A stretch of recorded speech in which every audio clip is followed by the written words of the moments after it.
Hey guys, it's your boy Jason Corona. I'm from Miss Donald's first period class, and my capstone project is called Engineering and You. The introduction to my project is that I was at the Stanford Computational Imaging Lab, and my mentor was a grad student named David Lindell that I met during my summer internship there last summer as part of the RISE internship. And during that internship, I developed code to basically create a depth map. I don't want to talk about that because that doesn't relate. Because, yeah, I can get into that later. So, here's a picture of me and my mentor. I was at the David Packer Electrical Engineering building specifically. And during this project, I was tasked with developing code for an image classifier, which basically runs through a data set of handwritten numbers, and it's able to determine what handwritten number that is. The connection between my project and the paper. So my paper and my project connect due to how image classification can be developed from recognizing handwritten digits to recognize like certain things on the road that autonomous vehicles will run into.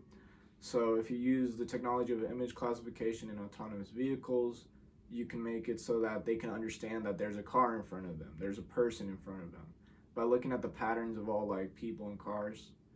And my argument in that essay is that computational imaging can help improve autonomous vehicles by making up for the fallbacks that certain technologies have, such as LiDAR. Basically shoots out a bunch of lasers and it basically tells the car what's far away and what's not. But that can fall behind if it like rains, because we all know that like the laser runs through a raindrop and it'll bounce off somewhere else. It's not accurate during the rain.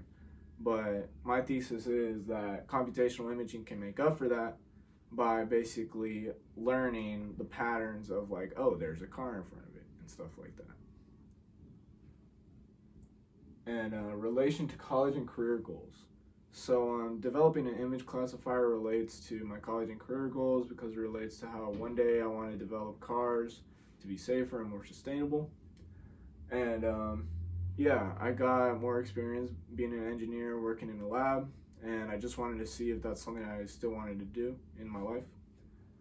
And yeah, I developed code, and that's really useful after.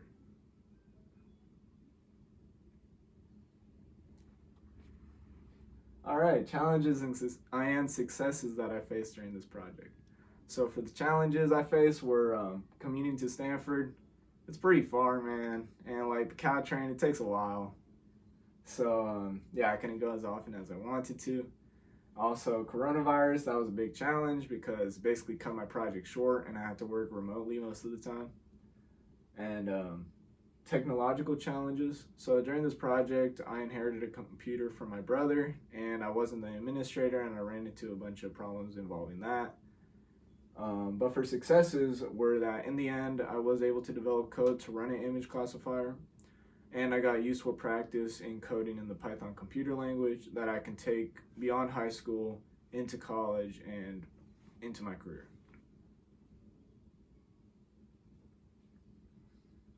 So here's my demonstration of basically what I learned. So I'm not going to run the code here because, yeah, I don't want to deal with that.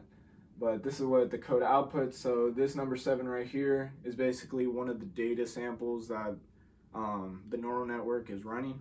So as you can see, you can recognize that as a 7, but the code basically reconstructs your brain of like, oh, what factors of a 7 makes it a 7, you know? So if you basically reconstruct it in code of like, oh, this is what a 7 looks like, the code can understand how you understand what a handwritten digit is. So this graph right here basically shows that this is the amount of data samples it recognizes correctly, and here's the amount of times it cycles through the data. So as you can see, this graph cycles through it 10 times, and yeah, it just increases after each and every time. It gets close to 10,000, which is the amount of data samples there are, but it can't really be perfect because at the same time, people also get confused. Like, how many times have you seen someone's handwriting and you can't understand what number it is? There you go. Everybody fails sometimes. And yeah, here's my conclusion.